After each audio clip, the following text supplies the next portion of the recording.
ओम गणपतये नमः।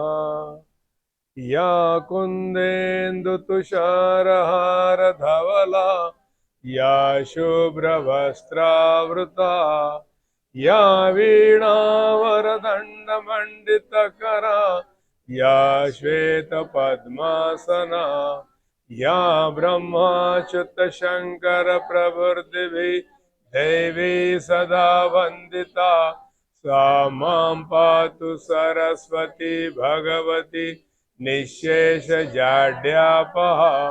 अनंत कोटि ब्रह्मांड नायक महाराजाधिराज योगिराज परब्रह्म सच्चिदानंद भक्त प्रतिपालक शेगांव निवासी समर्थ सद्गुरु श्री गण गण गणात बोते।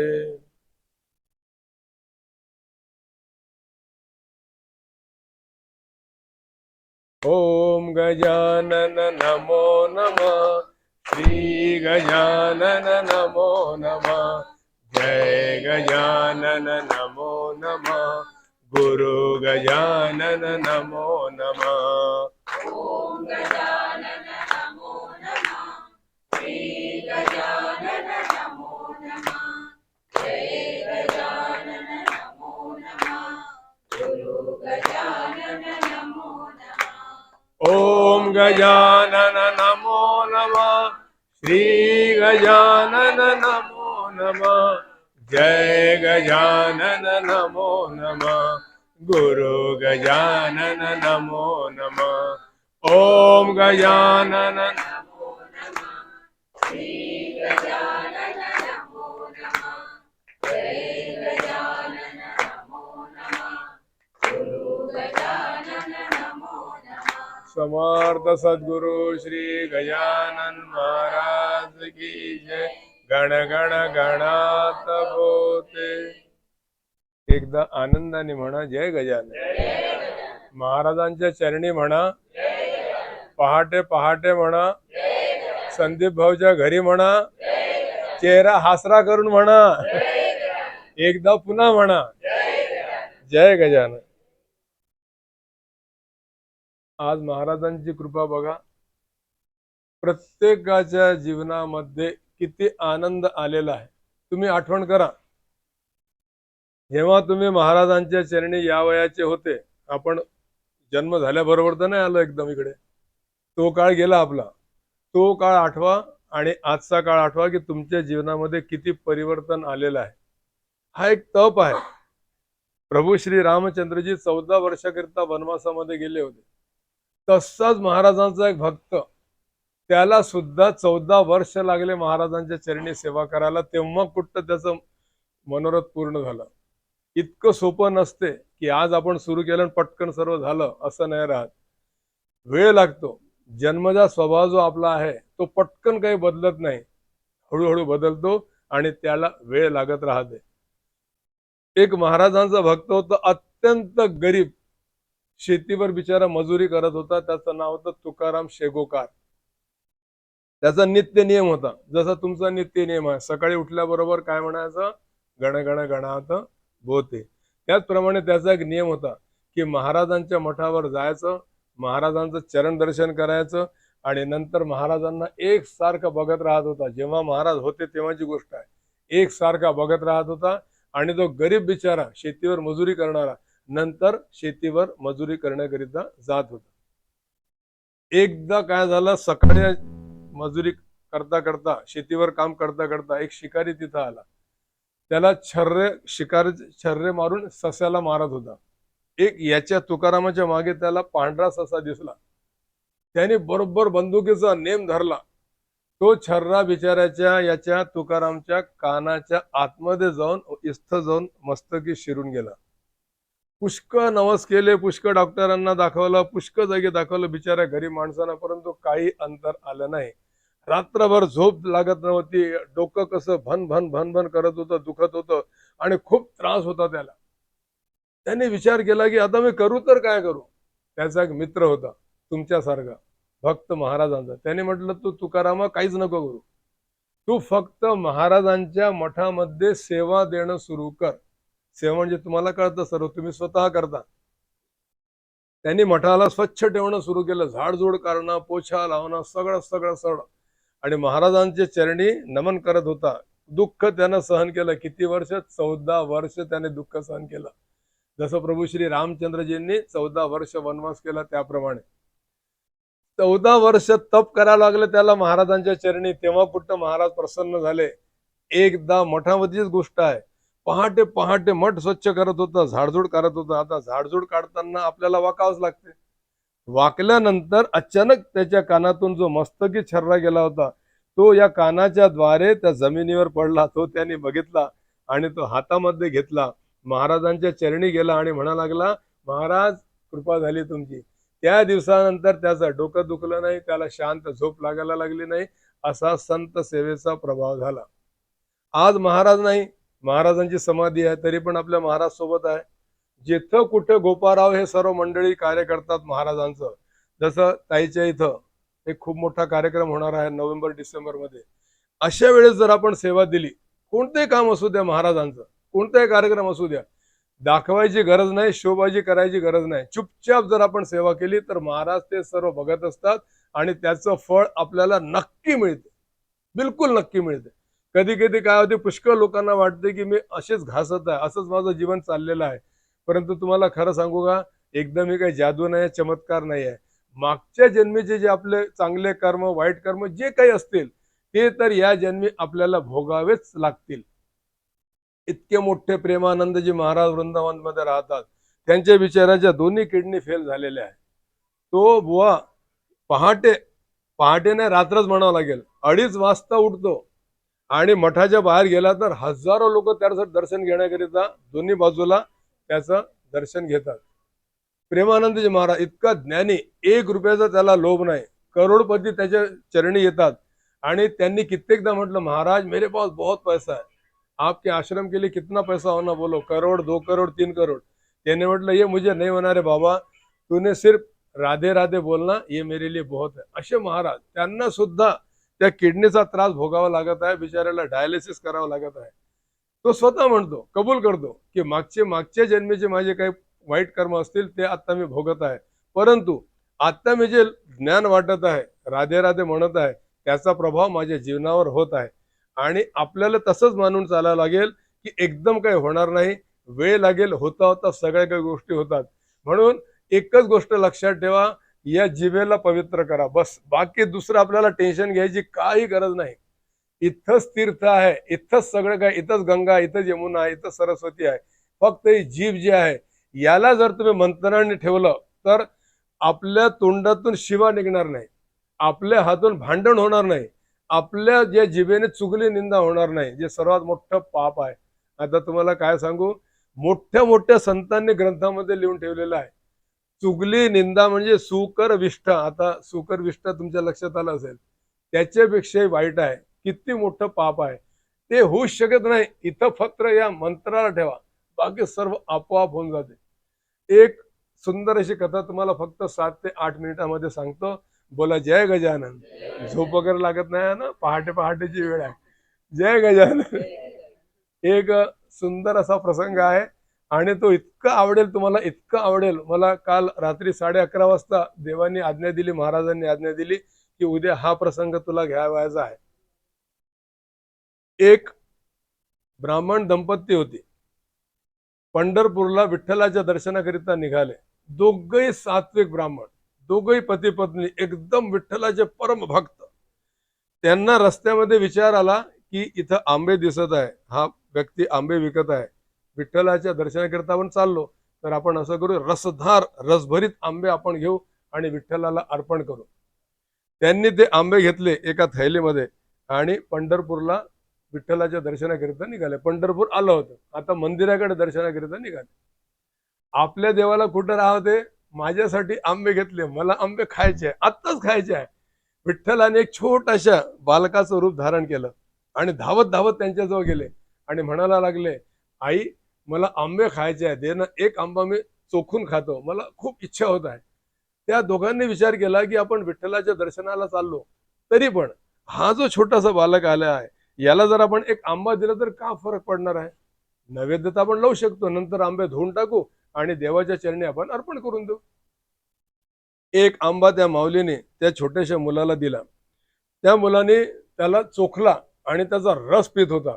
आणि त्याच्या मनात काय आलं काही माहित आहे. त्या आईचा असा पदर होता, त्याने तो आंबा त्या मुलांनी फेकला आणि तो जाऊन तिच्या पदरामध्ये पडला. नंतर तिने काय केलं की देवाचा प्रसाद समजून आपल्या पदराची अशी गाठ बांधून घेतली आणि नवरा पुढं, तो मुलगा नंतर अदृश्य झाला. नवरा पुढं, बायको मागं, हे दोघे चालले दर्शनाकरिता. अचानक त्या माऊलीला वाटलं की माझं हे पदर आहे, आंब्याचं वजन राहतेच किती, माझं हे पदर आहे, जड वाटत आहे मला. ती एकदम घाबरून गेली आणि तो पदरामध्ये काय बघते की तिथे एक छोटासा मुलगा आहे. बोला जय गजानन. आणि तो जो जो आंबा फेकला होता त्या मुलाने, तो चोखत आहे. म्हणून या दोघांनी त्या मुलाचं नाव ठेवलं चोखा. आणि मेळा का म्हणतात चोखा मेळा? कारण त्याचा मेळ झालेला आहे. देवाने या माऊली सोबत तिच्या पदरामध्ये त्याला टाकलेला आहे, म्हणून तो चोखायला लागला. त्यांनी दोघांनी, नवरा बायकोंनी विठ्ठलाचं दर्शन घेतलं, आनंदी झाले. आणि त्या दोघांच्या मनामध्ये विचार आला की हा बालक अनिष्ट तर नाही, काही पुढे गडबड तर होणार नाही. म्हणून त्या माऊलीने आणि त्या बुवाने एका झाडाखाली त्या मुलाला तसंच सोडून दिलं आणि दोघं निघून गेले. तिकडून एक चर्मकार जातीचे दंपती येत होते. त्यांनी त्या मुलाला बघितलं. खूप गोंडस मुलगा, एकदम गोरा गोरा मुलगा आणि दिसायला खूप छान, चांगले गाल. आणि त्या मुलाला त्यांनी उचललं आणि त्याचं पालन पोषण केलं. आता चर्मकारांच्या घरामध्ये हा चोखा हळूहळू हळू मोठा होत आहे, वाढत आहे. जन्मतः तो, आता मी तुम्हाला सांगितलं मागच्या जन्मीचं वाईट कर्म चांगलं कर्म, या आता हा तर साक्षात भगवंतांनी दिलेला प्रसादच आहे आंब्याच्या रूपाने. तर हा जो मुलगा, याला विठ्ठल नामाचं वेड लागलं. दिवस रात्र विठ्ठल विठ्ठल विठ्ठल विठ्ठल. चपला शिवताना, जोडे शिवताना, काम करताना दुसरं काहीच नाही, फक्त विठ्ठल विठ्ठल विठ्ठल विठ्ठल विठ्ठल, दुसरं काहीच सुचत नव्हतं. आणि असा करता करता करता करता तो मुलगा मोठा झाला. आता तो वयस्कर झाला आणि एकच वेळ लागला. एकदा रात्री 11:30ची वेळ होती. तो आपल्या घराच्या बाहेर बसलेला होता एका दगडावर. जसे आपले महाराज दगडावर बसून भगवंताचं चिंतन करत होते. विठ्ठला, पांडुरंगा, मला खूप तहान लागली आहे रे, मला पाणी पाहिजे. हा भास्कर म्हणतो की पाणीच नाही इथं, 12 वर्षापासून दुष्काळ आहे, परंतु मला पाणी पाहिजे. तू काही कर विठ्ठला, परंतु मला पाणी पाहिजे. आणि महाराजांनी सांगायला त्या दगडावर बसून आणि उकाळ्या फुटायला लागल्या आणि ती विहीर जी 12 वर्षापासून कोरडी होती, तिथं पाणी उत्पन्न झालं. निर्मल पाणी, अमृतासारखं गोड. आणि ते आपल्या महाराजांनी ग्रहण केलं. ती विहीर आजही आहे, ते पाणी आजही आहे. बोला जय गजानन. त्याप्रमाणे तो असा दगडावर बसून आहे. रात्री 11:30ची वेळ आहे. काहीच नाही, या जिभेवर फक्त विठ्ठल विठ्ठल विठ्ठल विठ्ठल विठ्ठल नाव. एक आठवलं म्हणून सांगतो तुम्हाला, या विठ्ठल नामामध्ये किती ताकद आहे. जो डबल ठ येते तो बघा, डबल ठ. विठ्ठल विठ्ठल विठ्ठल विठ्ठल. हा योग झाला. दिगंबर व समोरच बसलेले आहे. तुमचे हार्टचे ब्लॉकेज निघून जातात, देवाचं नावही झालं आणि हार्ट अटॅक येण्याची संभावना नाही. बोला जय गजानन. मी जय गजानन याच्यासाठी मधामध्ये म्हणत आहे, डुलकी लागायला नाही पाहिजे म्हणून. तो बसला होता. रात्री 11:30ची वेळ होती. साक्षात पांडुरंग भगवान, ज्यांच्या गळ्यामध्ये हार आहे सोन्याचा, पांडुरंग त्या ठिकाणी प्रगट झाले आणि म्हणतात, चोखा, अरे चोखा डोळे उघड. चोखाने डोळे उघडले, भगवंताला बघितलं. ती काय मूर्ती विठ्ठलाची, उभा टिळा लावलेला आहे, सुंदर गाल, लंबी नाक, सुंदर ओठ, पितांबर नेसलेले. आणि त्या विठ्ठल भगवंताला बसून इतका प्रसन्न झाला, इतका प्रसन्न झाला आणि म्हणायला लागला, देवा, मला फक्त तुम्ही पाहिजे, मला काहीच नको. तरी पण देव म्हणतात की अरे चोखा, मी तुझ्यावर खूप प्रसन्न झालेलो आहे रे. मी तुला दर्शन द्यायला तर आलो, पण तुला प्रसाद द्यायला सुद्धा आलेलो आहे. देवाने आपल्या गळ्यातला हार काढला, सोन्याचा हार, आणि तो चोखाच्या गळ्यामध्ये अर्पण केला.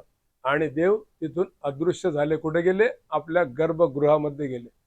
आता थोडं लक्ष द्या, कथा फक्त राहिली 3 ते 4 मिनिटाची. जो मुख्य पुजारी होता त्याने रात्री काय केलं होतं? लाकडाचा दरवाजा बंद केला, एवढं मोठं कुलूप लावलं होतं गर्भगृहाला.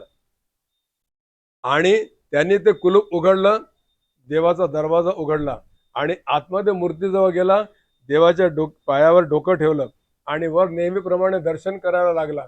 तर काय बघतो की देवाच्या गळ्यामध्ये हार नाही, सोन्याचा हार गायब आहे, अदृश्य आहे, चोरीला गेला.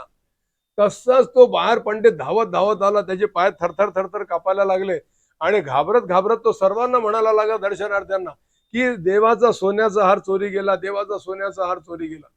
तिथं लोक खूप जमा झाले आणि त्यांनी आपसामध्ये चर्चा केली की काल रात्री, आता आली पुन्हा तीच सेवा परत आली बघा, आपण तिथंच परत आलो. काल रात्री हा चोखा बेटा हातामध्ये झाडू घेऊन, आतमध्येच आपण त्याला जाऊ देत नाही दर्शनाला, हा हातामध्ये झाडू घेऊन बाहेर झाडू काढत होता. यानंच हार चोरलेला, दुसरा कोणीच चोरू शकत नाही. सर्व लोक धावत धावत धावत गावल त्याच्या झोपडीमध्ये गेले. तर खरोखर चोख्याच्या गळ्यामध्ये तो हार होता जो देवाने अर्पण केलेला होता. त्याला तसं तिकडून पकडून आणलं. आणि आता लक्ष द्या, इकडे आतमध्ये भगवंताची मूर्ती आहे, बाहेर गर्भगृहाचे दुसरा गर्भगृह बाहेर आहे, तिथे असे मोठमोठाले खांब, पिलर आहे. त्या पिलरला, खांबाला, चोखाला दोरीनं बांधलं आणि अशा मोठ्या काठ्या हातामध्ये, त्या काठ्या त्याला मारायला लागले पाठीवर इकडे तिकडे आणि रक्ताच्या धारा व्हायला लागल्या. जशा रक्ताच्या धारा व्हायला लागल्या तरी पण तो चोखा कसा होता, तुमच्यासारखा भक्त होता. त्याच्या मुखामध्ये एकच नाव, अरे तुरे काही नाही, विठ्ठल विठ्ठल विठ्ठल विठ्ठल विठ्ठल एक सारखा म्हणत होता. इकडे हा मुख्य पुजारी देवाचा अभिषेक करण्याकरिता, दरवाजा बंद केला त्याने, तो एकटा होता, देवाचा अभिषेक करण्याकरिता तो दूध अर्पण करत आहे विठ्ठलाला, पंढरीनाथाला. तितक्यामध्ये त्यानं काय बघितलं की देवाच्या, त्याने जसं डोकं खाली ठेवलं देवाच्या पायाजवळ, तर त्यांनी काय बघितलं, एक रक्ताचा थेंब त्या मूर्तीतून खाली देवाच्या पायावर फोडला. बोला जय गजानन. ते बघितल्याबरोबर तो एकदम घाबरून गेला. त्यांनी वर बघितलं, काय बघतो की देवाच्या पाठीवर वळ उमटलेले आहे. ते बघितल्यानंतर तो पुन्हा घाबरून गेला आणि त्याने दरवाजा उघडला, अभिषेक वगैरे काही केला नाही, दरवाजा उघडला, धावत धावत आला जिथं चोखाला लोक मारत होते काडीनं आणि रक्त बंबाळ झाला होता चोखा, तिथं धावत धावत आला आणि म्हणायला लागला, नका मारू याला, नका मारू, याने हार चोरला नाही, आपल्या देवाने याला हार अर्पण केलेला आहे. अरे तुम्ही त्याला तिकडे मारून राहिले, इकडे विठ्ठल भगवंताच्या शरीरातून रक्ताचा एक थेंब मी आता बघितला आहे आणि देवाच्या पाठीवर वळ उमटलेले आहे. त्या लोकांनी आपले हात आगुटले, ती काडी तशीच ठेवून दिली आणि ते सर्वच्या सर्व पहिले भगवंताच्या चरणी गेले आणि सर्वांनी बघितलं तर खरोखरच तेच दृश्य बघितलं. तसेच धावत धावत आले आणि चोखाला त्या दोरीतून सोडलं आणि त्याच्या पाया पडून म्हणायला लागले की चोखा, आम्हाला क्षमा कर रे, तू इतका मोठा देवाचा शिष्य आहे, भक्त आहे, की तुला मारलं तर देवाच्या शरीरातून रक्त व्हायला लागलं, त्या मूर्तीतून रक्ताच्या धारा व्हायला लागल्या, आम्हाला क्षमा कर, खूप मोठी चूक झाली. आणि तो हार चोखानी त्यांना दिला. पंडितजीने तो घेतला आणि पंडितजीने तो देवाला जसा तसा वाहला. या कथेपासून आपल्याला एकच शिकायला मिळते. आता तुम्ही थोडं लक्ष द्या, एकच मिनिटाचं प्रवचन राहिलं. काय शिकायला मिळते की जेव्हा तुमच्या या मुखामध्ये, या जिभेवर देवाचं नाव एकसारखं चालत राहते, ज्याला अखंड सुमिरण म्हणतात हिंदीमध्ये, अखंड चालत राहते, तेव्हा तुम्ही देवाशी एक रूप होऊन जाता. तुम्हाला आश्चर्य वाटेल, आता तुम्ही सर्वजण काय झालेले आहे, गजाननमय झालेले आहे, एक रूप झालेले आहे.